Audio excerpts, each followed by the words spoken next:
네, 오늘은 이제 또 역시 마찬가지 지수보다는 틈새주에 주목하자라고 합니다. 이제 지수 관련주 중에서 많이 높이 올라온 종목보다는 바닥권에 턴어라운드 되는 종목들에 대한 관심을 높이는 그런 여정은 계속 진행이 된다라고 말씀드리고, 어제 소개드렸던 종목 서울옥션도 정부 정책 관련 종목 중에서 사실 못 갔던 그런 섹터 중에 하나죠. 그래서 1차 목표치 터치를 했는데, 이 종목의 경우에는 뭐 이 수익을 확정해도 좋습니다만은 또 다음 달에도 있기 때문에 다시 뭐 14,000원 정도는 뭐 언제든지 돌파가 될 거라고 생각을 하니까 홀딩의 관점에 여기 저항선이 있어 보이지만 제가 볼 때는 지난번에 이게 지난 1월이죠. 그러니까 거의 1년 가까이 됐기 때문에 올해 연초에 갔던 이 레벨은 넘어설 것으로 봅니다. 그러니까 중기적으로 봤을 때는 지금 바닥에서 이제 올랐고 어제 엄청난 거래를 수반하면서 올랐고 현재도 무려 370억이라는 거래가 되고 있는데 이 증권형 토큰이라고 하는 그런 그 컨셉은 그야말로 그 실물 자산하고의 어떤 베이스가 되지 않는 그런 가상 자산하고는 좀 다른 컨셉으로 접근하기 때문에 아마도 이쪽 시장에 대한 좀 기대가 좀 크고 일종의 이제 유동화 증권과 비슷한 그런 형태가 돼서 서울옥션은 이제 미술품을 이제 쪼개 가지고 그렇게 이제 가른 거기 때문에 뭐 예를 들면 뭐 만분의 1 이렇게 쪼개서 그 지분을 이렇게 지분을 이렇게 해가지고 갑니다. 그래서 쪼개가지고 하는 거기 때문에 피카소의 그림을 0.1%가 됐던 뭐 0.01%가 됐던 소유할 수 있는 그런 그 기본이 된다 이렇게 말씀드리니까 앞으로 미래 어떤 자산 시장 쪽에서 순수 가상 자산이 아니라 실물 자산과 연관되는 베이스가 되는 그런 그 정책이라서 제가 보기엔 상당히 그 현실성이 높다 이렇게 생각을 하고 있습니다. 특히 이렇게 자산을 쪼개서 하게 되는 경우에 소위 예술품이라든지 이렇게 좀 가치를 매기기가 조금 곤란한, 물론 가치가 매겨지긴 합니다만은 이런 부분과 관련된 산업이 훨씬 더 비전이 있지 않을까 이런 생각을 하고 있고요. 물론 예를 들면 롯데타워다 이런 것도 이제 이런 형태로 해서 부동산의 경우도 가능하겠지만은 부동산 뭐 부동산으로 그냥 가고 대체로 이 예술품이라든지 뭔가 골동품이라든지 이런 부분과 관련된 그런 산업은 충분히 발전 가능성이 있다 이렇게 봐서 그쪽에 관련 종목인 서울옥션 앞으로도 추가 상승을 기대해 본다. 그리고 우리 테마들을 쭉 둘러보면 물론 뭐 지금 정시 테마 중에서 대상홀딩스 우선주, 덕성 우선주 이런 종목이 거의 일주일 내내 이 10% 상한가가 아니라 30% 상한가로 가면서 뭐 폭등세를 보이면서 이상 징후를 보이고 있는데 뭐 정상적으로 시장이 작동하지 않는 가운데 나타나는 전형적인 현상이다 이렇게 볼 수 있어요. 하지만 또 그쪽은 그쪽이라고 생각하고요. 새롭게 이제 바닥에서 출발했던 그런 테마 들은 관심이 높여야 되는 것은 이 덕성 우선주나 대상홀딩스 우선주 같은 경우도 바닥을 깔려 있다가 테마가 부상하면서 이제 날아가서 가고 있기 때문에 서울옥션도 그런 연장선상에서 보자 이렇게 말씀드리도록 하고요. 그다음에 DNC 미디어 한번 또 보도록 하겠습니다. 이 DNC 미디어는 어제 죄송합니다. 이게 갤럭시아 머니터리입니다. 죄송합니다. 갤럭시아 머니터리입니다. 이 갤럭시아 머니터리인데요. 이것도 역시 똑같이 서울옥션과 같은 패턴이고 이제 여기 넘어가면 우주 돌파이거든요. 그러면 다음 13,000원 레벨 언저리까지 무난하게 갈 수 있는 종목이라서 계속 홀딩하면서 차익을 챙기지 않고 다음 목표치에 또까지 가도록 그렇게 하겠습니다. 자, 그럼 오늘 편입할 종목 편입을 해 보도록 할게요. 오늘 편입할 종목입니다. 네, 오늘 편입할 종목은 바로 이제 그 가격은 오늘 9,660원 기록하고 있고요. 어제 소개드렸던 서울옥션과 거의 유사한 자리인데 서울옥션보다도 패턴이 조금 더 좋아요. 종목 이름은 바로 지어소프트입니다. 네, 이 지어소프트는 제가 오늘 소개를 드리는데요. 차트를 잠깐 보겠습니다. 정확하게 아까 그 서울옥션과 차트가 비슷한데 서울옥션은 제가 여기서 말씀드린 거고요. 조금 더 낮은 자리에서 말씀드린 거고 지어소프트는 이제 그 소위 노원 매니저님 이런 걸 이제 사선 돌파라고 하시는데 그 361선을 돌파가 확정된 상태로 지금 갖고 온 상태입니다. 그러니까 이 종목을 이제 편입하는 배경이 있을 거 아니에요. 이거 과거에 이 종목이 소위 얘기해서 소위 화폐 중에서 뭐 가상화폐 이렇게 얘기가 나오다 보니까 이제 정부가 발행하는 그런 그 화폐 개혁이나 또는 이제 정부도 이제 관련해서 뭐 CBDC라고 불렀죠. 이런 걸 발행하는 관련주로 알려져서 오르기도 했지만 이 종목이 과거에는 그러했지만 이 종목이 최근 들어서 이제 실적주로 거듭나고 있다라는 측면을 고려해야 된다라고 말씀을 드릴 수 있습니다. 뭐 준비된 자료를 잠깐 보기 전에 이 종목이 이제 흑자 전환에 이제 성공하는 그런 모습을 보이고 있어요. 그래서 그 동안에는 소위 테마주, 예를 들면 뭐 통화 개혁이나 이런 얘기들이 나올 때 과거에 정책 테마주 내지는 대선 테마주로 움직이곤 했던 종목이지만 이 종목이 이제 이커머스 부문 쪽에 오아시스라고 하는 새벽 배송 플랫폼을 자회사로 갖고 있어요. 그런데 여기서 이제 실적이 좋아지면서 매출액도 좋아지고 영업이익도 계속돼서 흑자 전환이 이제 성공하는 모습을 보이고 있는데 여기 잘 보시겠습니다. 2022년도에 이 종목이 4,500억 매출에 31억 적자를 냈어요. 영업 적자.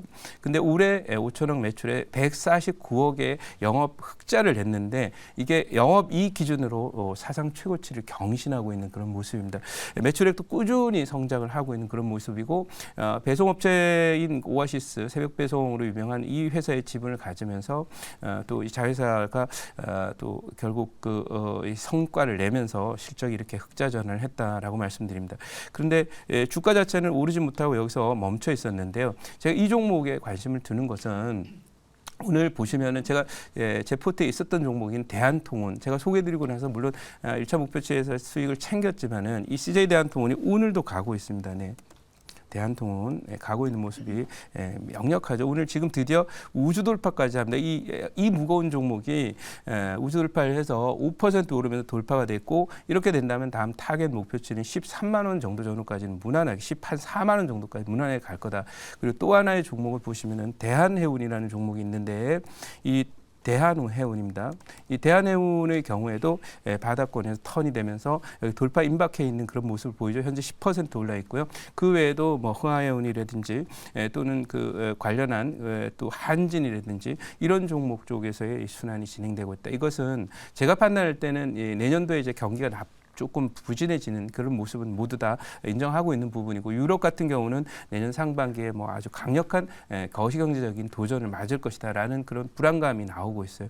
그러니까 이런 형태의 경기 흐름이 좀 꺾이는 그런 모습이 나오고 또 어제 수정 발표된 미국의 3분기 성장률이 5.2%를 기록했기 때문에 이건 뭐 다분히 이제 7월달 지난해 7월에 했던 바이든 행정부의 경기 부양책의 결과가 나타나고 있기 때문에 이렇게 볼 수 있는데 이런 그 흐름들로 인해서 물가가 높고 또 이 유가도 높은 상태가 진행이 되다가 내년도에는 이제 결국 경기가 조금 낮아지고 경기의 어떤 탄력이 전 세계적으로 악화된다면 유가 자체도 결국 떨어질 수밖에 없을 것이다. 이렇게 보고 유가 관련 수혜주로 이런 종목들을 소개를 드리는 거거든요.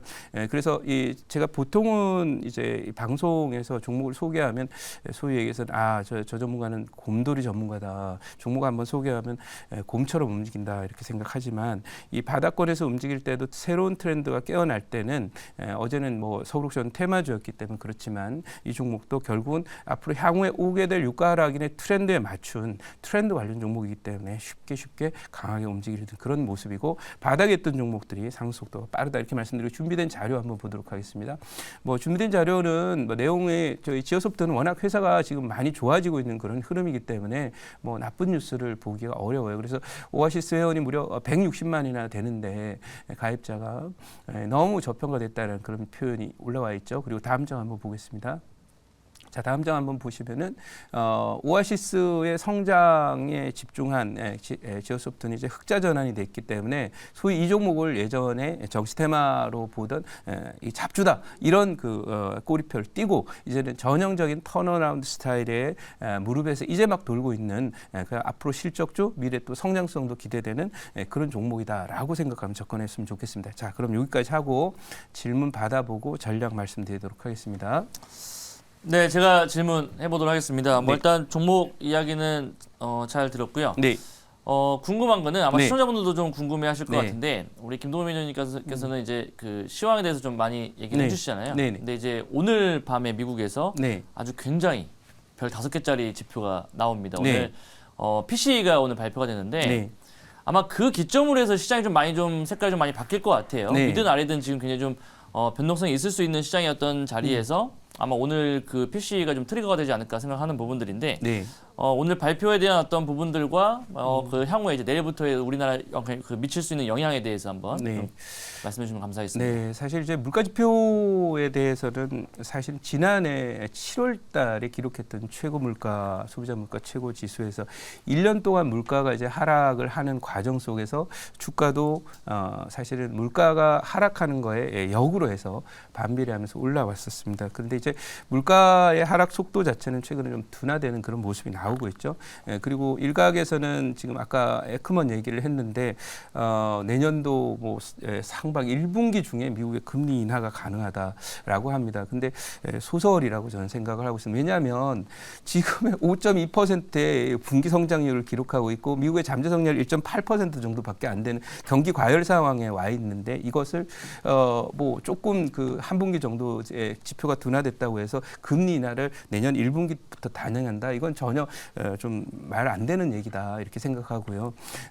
뭐 좀 강조해서 얘기했을 수는 있겠죠. 근데 어쨌든 물가는 1년 정도 그 주가에 반영이 되어 있다. 그 금리 인하 기대감도 저는 1년 정도 반영이 돼 따라서 발표된다 하더라도 크게 빅 뉴스가 되기보다는 기존 트렌드에 크게 벗어나지 않을 것이다. 그리고 최근에 주가가 횡보 등락하는 것은 수급상의 좀 부담이 이제 생겼기 때문이다 이렇게 보이고요. 어쨌든 그런 면에서 최근 주가 상승의 수급적인 측면에서의 원동력은 이제 기업들의 그 자사주 매수 이런 것들이 강력하게 들어왔다라고 하는데 자사주 매수라는 것도 윈도우 드레싱과 같이 11월 말에 대충 정리가 되는 걸로 봐서 수급이 받쳐주지 않는다면 어쨌든 그 뉴스만으로 가지는 않을 거다 이렇게 말씀드리고 금리는 뭐 내년 5, 6월에 인하할 것이다 이렇게 예상합니다.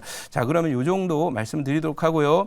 이 종목과 관련해서 1차 목표치는 1차 목표치는 여기가 되겠습니다.